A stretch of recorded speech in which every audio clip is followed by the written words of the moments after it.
Well, move over, President Obama. It was Dr. Ben Carson who stole the show at the National Prayer Breakfast last week. Dr. Carson shared his ideas on taxes and health care, his disdain for political correctness, and also moral decay in America. And get this, he said all this with the president sitting just a few feet away. Here now is Dr. Ben Carson, director of the Pediatric Neurosurgery Division at Johns Hopkins University. Dr. Carson, thank you, sir, for coming on. We've played a lot of the things you said. I just want to ask you specifically, one of the things we didn't play, your idea of health savings accounts for every child that is born, which is something that has circulated but never gotten the kind of street cred that I think it deserves. Can you tell us more on that?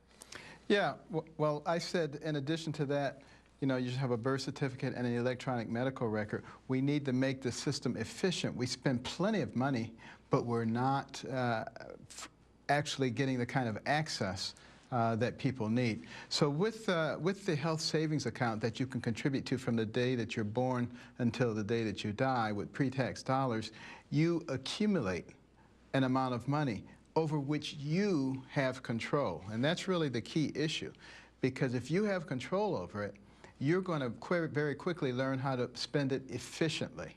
It will also cause the medical sector to begin to make sure that they are offering what they can offer at reasonable prices. So you'd shop around. You'd really shop around, and that in turn would promote some good market competition and choice. Is that fair?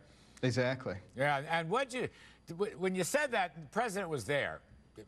Did you talk to him afterwards? Did he say anything? Yes. Did his face move? I don't know that he's heard these free market options.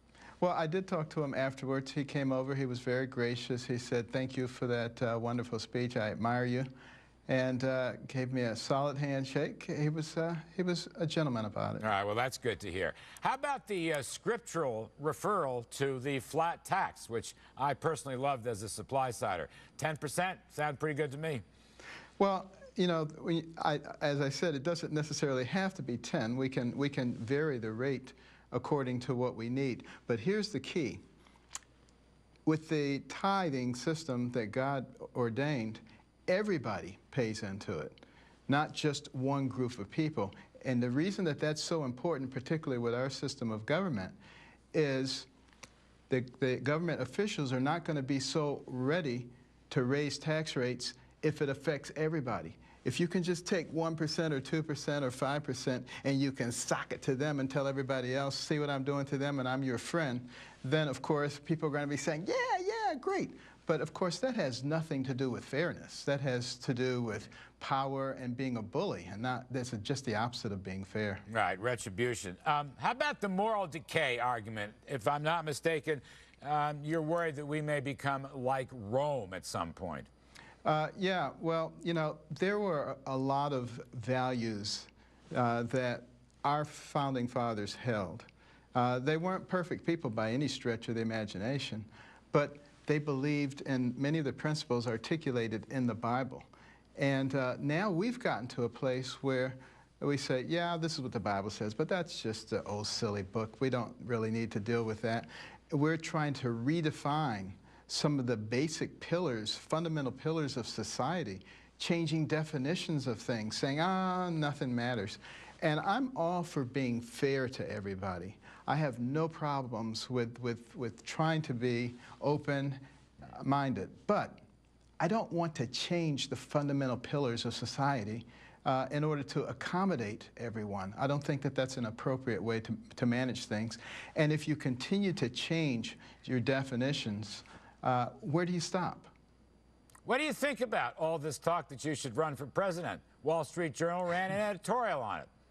Well, honestly, I've been hearing that for years and years because I do a lot of public speaking and people are always saying that to me. You know, I'm very concerned about the educational situation in our country, and I've spent a lot of time and effort, you know, trying to ameliorate that situation. That's number one on my priority list. You know, if God were to grab me by the collar and force me into that arena, you know, obviously I would deal with it, but that's not my intention. I just want to know quickly in our last moment, sir, how you became such a free market advocate. How does a neurosurgeon become a free market advocate? Well, because I live in the free market. And, you know, a lot of people say, you know, doctors, you should be doing doctoring. Stay out of things that you don't know anything about. I never hear anybody say that to lawyers. And, you know, doctors are extremely well educated, and I completely reject that argument. All right, great stuff. Many thanks, Dr. Ben Carson. We appreciate you coming on our show, and I wish you all the best of luck on your ideas.